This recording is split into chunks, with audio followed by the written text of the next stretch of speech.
کراچی صاحب کو فون کیا ہے اور ان کے ساتھ جیسے کہنا چاہیے تبادلہ ہوا ہے خیالات کا، اور پاکستان نے بھرپور مذمت کی ہے کہ اسرائیل کے اس قدم کی جو انہوں نے اٹیک کیا ہے ایران کے اوپر اس کی سالمیت کے اوپر جو ایک حملہ کیا گیا ہے، تو یہ ایک حملہ جو ہے اس کو پاکستان رانا شہزاد السلام صاحب ہمارے ساتھ موجود ہیں جی، controller news P T V ہیں اور سینئر ڈیفنس کورسپونڈنٹ ہیں۔ رانا صاحب، یہ جو کل سے یہ سینیریو شروع ہوا ہے جس میں اسرائیل نے ایک دم اٹیک کیا ایران پہ اور اب اس میں یو اے ای کی بھی شمولیت ہو گئی، اس حوالے سے کچھ بتائیں۔ ٹائمنگ اس اٹیک کی کہ یہ جو ٹائم چوز کیا گیا اور جو دعوے کیے جا رہے ہیں کہ ہم رجیم چینج کر کے رہیں گے، ٹائمنگ بڑی اہم ہے۔ آپ دیکھیں کہ ہمارا جو ازلی دشمن ہے بھارت، اس کے پرائم منسٹر مودی نے اسرائیل کا دورہ کیا، 26 گھنٹے کا دورہ تھا، اور آفٹر اس کے دورے کے سون آفٹر افغانستان نے پاکستان پر انہوں نے حملہ کیا اور بلا اشتعال جارحیت کی، جس کا جواب ہم دے رہے ہیں۔ اور اس کے اگلے ہی دن یعنی 2 دن کے 24 گھنٹے کے اندر اندر اسرائیل نے ایران پر حملہ کر دیا اور امریکہ اس کے ساتھ ہے۔ اور اب تو امریکن پریزیڈنٹ ٹرمپ نے باقاعدہ اناؤنس کر دیا ہے کہ ہم میسو کر رہے ہیں اسٹرائک ایران پر۔ یہ جو ٹائمنگ ہے نا، یہ بڑی دلچسپ ہے۔ آپ اس تناظر میں دیکھیں کہ ایران کے سپریم لیڈر آیت اللہ خامنئی نے یہ واضح بیان دیا تھا کہ اگر ایران پر کوئی اٹیک ہوا تو یہ ایران پر حملہ نہیں ہوگا، یہ علاقائی جنگ کی طرف جائے گا، اور ہم خطے میں موجود جتنے بھی امریکہ یا اس کے اتحادیوں کے بیسز ہیں، ملٹری انسٹالیشنز، ہم ان کو ہٹ کریں گے، اور وہی ہو رہا ہے اس وقت۔ اب ایران نے آپریشن خیبر کے نام سے جوابی کارروائی کا آغاز کر دیا ہے، اور اس کارروائی میں اردن، کویت، یو اے ای، قطر اور ایون سعودی عرب، ریاض میں بھی اب دھماکے ہو رہے ہیں۔ یعنی ایران نے اپنے میزائل اسرائیل کے ساتھ ساتھ جو امریکہ کے اس ایریا میں جتنے بھی ملٹری انسٹالیشن ہیں ان کو ہٹ کیا ہے۔ لیکن یہ مسلم ممالک میں ہیں سارے بیسز جو آپ یہ بتا رہے ہیں، کہاں پہ لیڈ کرے گا پھر؟ اب جب کہ دنیا کی ایک سپر پاور جو ہے وہ اتنی برملا طور پر رجیم چینج کی بات کر رہی ہے، پاکستان جو ہے وہ اپنے برادر ملک کے ساتھ، اپنے ہمسایہ ملک کے ساتھ کھڑا ہے، ہمارے برادرانہ تعلقات بھی ہیں، ہمارے مطلب اسلامک دینی تعلقات بھی ہیں، ہمارے ہمسائے بھی ہیں۔ سو آپ کس طرف جاتے ہوئے دیکھ رہے ہیں صورتحال کو آئندہ دنوں میں؟ صورتحال اس لیے تھوڑی سی زیادہ کمپلیکس ہوتی جا رہی ہے کہ اگر یہ جتنے بھی گلف سٹیٹس ہیں انہوں نے جوابی ریٹیلیٹ کیا ایران پر، تو پھر یہ تیسری منی ورلڈ وار کی طرف کام جا رہا ہے۔ ہاں جی، کیونکہ اس کی وجہ یہ ہے کہ ابھی ایران نے جو بحرین پہ اٹیک کیا ہے وہ امریکن نیول بیس پہ ہوا ہے، اور وہ پراپر ہٹ ہو گیا اس وقت۔ اور امریکہ کا یہ ہے کہ اگر ان کی کسی انسٹالیشن پہ حملہ ہوگا تو ڈیفینیٹلی وہ زیادہ قوت سے جواب دیں گے۔ اب ایران کے جو اس وقت حمایتی ہیں جس میں روس اور چین ہے، وہ یہ چاہیں گے کہ امریکہ کی فوجی قوت کو اس خطے میں اس طرح پھنسا دیا جائے جیسے امریکہ نے سوویت یونین کو افغانستان میں پھنسا کر اس کے ٹکڑے کر دیے۔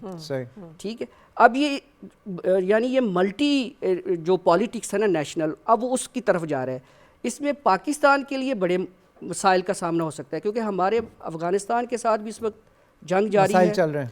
اس کے بعد آپ کا جو دوسرا پڑوسی ہے وہاں پر جنگ آ گئی ہے، اور وہ ایک انٹرنیشنل لیول کی جنگ آ گئی ہے جس میں امریکہ اس کو لیڈ کر رہا ہے اس وقت خود۔ تو پاکستان کے لیے یہ سچویشن کافی گمبھیر ہے، اور میں یہ سمجھتا ہوں کہ اس صورتحال کو ڈی ایسکلیٹ کرنے کے لیے پاکستان، مصر، ترکیہ، ان کا بڑا کلیدی کردار ہے، سعودی عرب سمیت، کہ یہ سفارتی سطح پر کوشش کریں کہ معاملات کو ڈی ایسکلیشن کی طرف لے کے جائیں، آگے نہ جایا جائے، اور امریکہ کو قائل کریں، کیونکہ اسرائیل نے تو قائل نہیں ہونا، اسرائیل تو اس کا بدمعاش ہے، ٹھیک ہے، اور امریکہ کو اگر تھوڑا سا قائل کیا جائے۔ لیکن جس طرح کی سٹیٹمنٹس آ رہی ہیں کہ ہم کسی بھی صورت میں ایٹمی طاقت بننے نہیں دیں گے، ہم رجیم چینج کر دیں، یہ بڑی اسٹرانگ، بڑی اوپن سٹیٹمنٹس۔ اچھا، یہ بھی بڑی، میں آپ کو تھوڑا سا دلچسپ اس کو بتاتا ہوں، یہ جنیوا میں مذاکرات جاری تھے اور بڑے ہی پازیٹیو وے میں جاری تھے۔ آخری جو سیشن ہوا ہے اس میں دونوں یعنی امریکہ اور ایران نے اپنے جو تجاویز تھیں وہ مسودوں کی شکل میں ایکسچینج کی ہیں، اور جس میں ایران یہ مان گیا تھا کہ ہم 7 سال کے لیے اپنا جو ایٹمی پروگرام ہے اس میں جو یورینیم افزودگی ہے اس کو منیمم سطح پہ لے جائیں گے، روک دیں گے یا کم کر دیں گے، ٹھیک ہے، 0.5% پہ لے جائیں گے۔ امریکہ کا مطالبہ تھا کہ آپ 10 سال کے لیے کر دیں، یعنی 7 سال ایران مان گیا تھا، امریکہ 10 سال کے، 3 سال کا ہی مسئلہ تھا نا، تو یہ ہو جانا تھا۔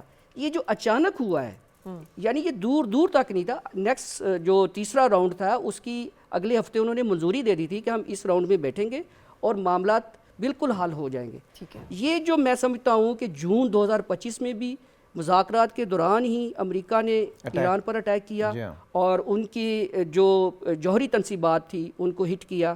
اب بھی مذاکرات کی آڑ میں یہ کام ہوا ہے. مذاکرات کا مطلب صرف ٹائم گیننگ ہے, ٹریپ ہے. ایران اس ٹریپ میں نہیں آیا اور اب وہ جوابی کارروائی کر رہا ہے, اور انہوں نے کہا کہ ہم آخری جو ہمارا ویپن ہے ہم آخری گولی تک لڑیں گے. اچھا, اب یہ دو ممالک ہیں جو کہ پاکستان کے اوپر حملہ ہوا ایک رات پہلے افغانستان کی طرف سے, اور ایران کے اوپر حملہ ہوتا ہے اسرائیل کی طرف سے, جیسے آپ نے کہا. اور اس میں انڈیا کے پرائم منسٹر کی ایک موو ہے بڑی امپورٹنٹ کہ وہ گئے ہیں اور پھر امریکہ کی پشت بنائی ہے. دنیا اس وقت ملٹی پولر ورلڈ ہے, it's not a unipolar world. تو آپ کیا سمجھتے ہیں, اور ملٹی پولر ورلڈ جب بھی ہوتی ہے ورلڈ وار کا خطرہ ہمیشہ رہتا ہے, کیونکہ اگر جمپ ان کریں گے چین اور رشیا, آپ کے خیال میں پھر یہ صورتحال, یہ تنازع جو ہے, کیا یہ اس کا حل ہوگا, یا آپ سمجھتے ہیں کہ بیلنس آف پاور ہو جائے گا اور ڈی ایسکیلیشن ہو جائے گی؟ اس کے بارے میں اب کہ اب یہ کیسے رکے گا یہ سارا معاملہ, کیونکہ وہ کب تک خاموش رہیں گے, اور آپ کو لگتا ہے کہ وہ خاموش رہیں گے؟ دیکھیے ابھی تک فرنٹ پہ تو وہ نہیں آئے نا جی, لیکن میں یہ آپ کو بڑے ہی باوثوق ذرائع سے بتا سکتا ہوں کہ ایران اگر اس وقت کھڑا ہے, ریٹیلیٹ کر رہا ہے, جوابی کارروائی کر رہا ہے, تو اٹ مینس اس کو کہیں سے مدد آ رہی ہے. جون 2025 سے لے کے آج 28 فروری 2026 ہے, اس دوران ایران چپ کر کے نہیں بیٹھا رہا. اسے پتہ تھا کہ میرے ساتھ یہ ہونا ہے. اس نے اپنی ملٹری, اپنی فوجی قوت کو مضبوط کیا ہے, خاص طور پر میزائل اپنی قوت کو. اور انہوں نے میں آپ کو یہ بتا دوں کہ ایران کے پاس دو بڑی چیزیں ہیں, ایک اس کی missile power, long range missile, اور ایک اس کی ڈرون ٹیکنالوجی. دونوں اس کے پاس اچھی خاصی ہیں, کیپیبلٹی رکھتا ہے, ہزاروں کی تعداد میں اس کے پاس میزائل ہیں. آج جو ابھی اس نے استعمال کیے ہیں وہ ہائپر سپر سونک میزائل استعمال کیے ہیں, اور یہ اس کے اوپوننٹس کو بھی پتہ ہے یہ بات. 400 سیکنڈ میں وہ اسرائیل کو اس نے ہٹ کیا ہے. مور دین 30 میزائل جو ہیں وہ اسرائیل کی طرف اس نے داغے ہیں, جس میں سے آدھے سے زیادہ اسرائیل تل ابیب کو ہٹ کر گئے ہیں وہ. تو اٹ مینس کہ ان کا جو اسرائیل کا air defence system Iron Dome 1, 2, 3 اور شیلڈ تھا, وہ اس معاملے میں فیل ہو گئے ہیں. اچھا, اب یہ صورتحال ہے کہ ایران کتنی دیر تک سٹینڈ کرے گا, جو اصل سوال یہ ہے. تو اس کا یہ ہے کہ ایران کے ساتھ اس کی جو اتحادی قوتیں ہیں وہ کب تک ایران کے ساتھ ہیں, اور امریکہ کتنی دیر تک اسرائیل کے اخراجات برداشت کر سکتا ہے. دیکھیں ایران تو اپنے ملک میں ہے, وہ کہیں جا نہیں رہا. امریکہ 7 سمندر پار کر کے آیا ہوا ہے اس پہ کافی. اور جب فوج بیرک سے محاذ کی طرف جاتی ہے تو اس کے اخراجات بیرک میں اگر 10% ہیں تو محاذ پر وہ 100% ہو جاتے ہیں.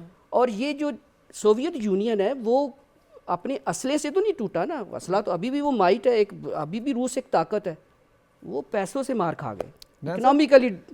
رحمان صاحب یہ جاننا چاہوں گا کہ آپ ایک ڈیفنس اینالسٹ بھی ہیں, جیسے فرح پوچھی تھی آپ سے کہ ابھی جو حالات چل رہے ہیں افغانستان پاکستان کا, پھر اب ایران اسرائیل کا, امریکہ بھی جمپ ان ہو گیا, یو اے میں جو ملٹری بیسز ہیں وہ سارے اٹیک ہوئے ہیں. ان حالات میں آپ کے خیال میں ثالثی کون بن سکتا ہے, کون ہے جو اس مسئلے کو ڈیفیوز کر سکتا ہے ایمیکیبلی کہ یہ مسائل ختم ہوں؟ کیونکہ جس طرح آپ بتا رہے ہیں کہ بھئی ایران تو جب تک ہے وہ کھڑا رہے گا, وہ تو اپنے ملک میں ہے, امریکہ کے اخراجات کا مسئلہ ہے کہ وہ کب تک برداشت کرے گا, تو یہ تو آپ لانگ ٹرم بات ہے. لیکن اگر ہمیں کوئک فکس چاہیے ہو, 5 دن 4 دن میں سیز فائر چاہیے ہو, وہ کون سی طاقت ہے یا کون سی باڈی ہے جو انٹروین کر کے اس کو روک سکتی ہے آپ کے خیال میں؟ جی, میرا اس میں فاروق صاحب یہ ہے کہ ابھی ٹرمپ نے حال ہی میں غزہ بورڈ آف پیس کا اناگوریشن بھی کیا, ہمارے پرائم منسٹر بھی گئے. اس میں بڑی دلچسپ صورتحال, اس میں 8 اسلامی ملک ہیں, ٹھیک ہے, پاکستان بھی اس میں شامل ہے. ان 8 اسلامی ملکوں میں پاکستان, مصر, ترکیہ, سعودی عرب, انڈونیشیا, یہ 8 کے 8 اگر یہ سٹینڈ لے لیں کہ بھائی آپ جنگ کوئی مسئلہ حل نہیں ہے, آپ مذاکرات کی طرف آئیں, اور مذاکرات سے, اور دیکھیے جنگ کے بعد بھی ٹیبل پہ ہی معاملہ حل ہوتا ہے.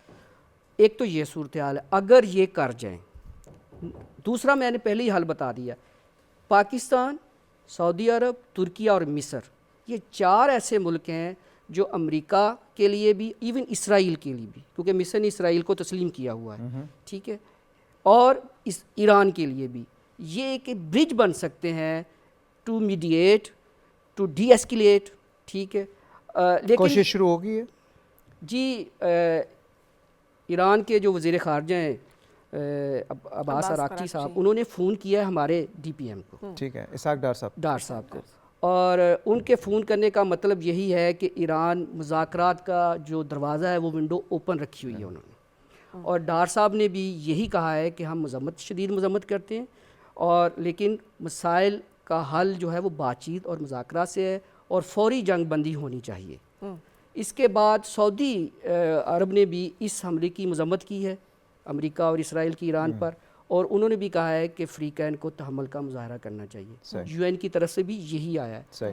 تو اس طرف چل پڑا ہے، لیکن اس کو ٹائم لگے گا بھی. اگر یہ نہیں ہو سکتا کہ آج صبح 11 بجے حملہ ہوا ہے اور شام کو سیز فائر ہو جائے، کیونکہ جو اسرائیل ہے وہ اس وقت تک نہیں مانے گا. جیسے جون میں 12 روزہ جنگ میں ایران نے جو اسرائیل کا حال کیا ہے، وہ انہوں نے اپنی تباہی دیکھ کے، کیونکہ ایون ٹرمپ نے کہہ دیا تھا کہ ایرانی مظالموں نے اسرائیل کا بیڑا غرق کر دیا. ڈروم بھی ان کا کام نہیں آیا وہ سارا. تو یہ اس وقت ہی ہوگا جب ان کو سمجھ آئے گی. یہ اٹیک جو ہے یہ انفورسین نہیں ہے، یہ بڑے عرصے سے بلٹ اپ یہ چل رہا تھا. دنیا یہ دیکھ رہی تھی کہ یہ معاملات جو ہیں یہ اس نہج پہ آ رہے ہیں، لیکن اسے اگر اس بلٹ اپ کو نہیں روکا جا سکا تو اب جب کہ فائنلی جسے کہتے ہیں دا رات، تو وہ اب روکا جا سکے گا.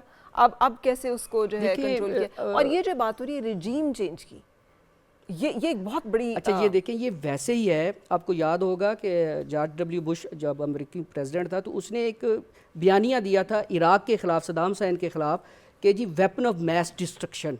تو وہ آج وہ سارے ختم ہو گئے، وہ سب جھوٹ نکلا ہے. معافی مانگی، ٹونی بلیئر نے بھی معافی مانگی، وہ اس وقت یو کے کا پی ایم تھا. یہی بیانیہ آج یہ بنایا جا رہا ہے کہ ایران میں جوہری وہ بنا رہا ہے، ایٹمی ٹیکنالوجی کر رہا ہے. ایران نے تو واضح کہا کہ ہم نہیں بنانا چاہ رہے، لیکن اب یہ جو بلی تھیلے سے باہر آئی ہے کہ رجیم چینج. دیکھیں ایٹمی طاقت یا ایٹمی صلاحیت حاصل نہ کرنے دینا ایک علیحدہ بات ہے. آپ کسی ملک کی رجیم کو چینج کر رہے ہیں، یہ انٹائرلی ڈیفرنٹ. اس سے پہلے ایران میں پرتشدد مظاہرے ہوئے ہیں، بڑی کوششیں ہوئی ہیں، جب وہ نہیں کامیاب ہوئے تو یہ بھی فل سکیل وار. تو اس کا مطلب ہے کہ وہ تو کوئی ہر حربہ اختیار کیا جا رہا ہے نا اس کو اچیو. مائٹ از رائٹ، طاقت ہے ان کے پاس، وہ کر رہے ہیں. لیکن انفارچونیٹ ہے، اور اسپیشلی رمضان میں، ماہ سیام میں اس طرح کا واقعہ ہونا بہت ہی قابل مذمت بھی ہے، اور جس طرح تمام ممالک نے، پاکستان نے بھی اس کی مذمت کی ہے.